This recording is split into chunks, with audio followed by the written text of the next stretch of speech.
अस्सलाम वालेकुम नाज़रीन, माया सनागुल तारी सिरियाहो न्यू मेरान न्यूज़ रुकयूं ता खबरन डा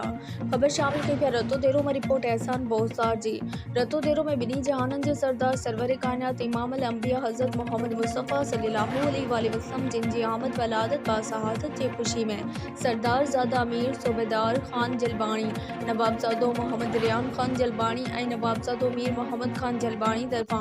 मीर मैरिज हॉल रतो देरो में जश्न महफिल मिलाद जो अजीम शान प्रोग्राम मुनक़द कयो वियो, जंहिंमें पाकिस्तान पीपल्स पार्टी ज़िला लाड़काने जे नायब सदर चीफ सरदार आगा अली नवाज़ खान जलबानी समेत शहर जे मोअज़्ज़िज़ शहरीन शिरकत कई। जश्न ईद मिलादुन नबी सल्लल्लाहु अलैहि वसल्लम प्रोग्राम में मौलाना मोहम्मद हसन बसरी ख़िताब करे बिनी जहानन जे सरदार नबी करीम सल्लल्लाहु अलैहि वसल्लम जिन जो शान बयां कयो ऐं नात ख़्वानन नात ख़्वानी में सोणे नबी जी तारीफ़ बयां कई। वॾे अंग में महफिल मिलाद में आशिकाने रसूल सल्लल्लाहु अलैहि वसल्लम शिरकत कई। दुआ बाद आखिर में लंगर तक़सीम कयो वियो।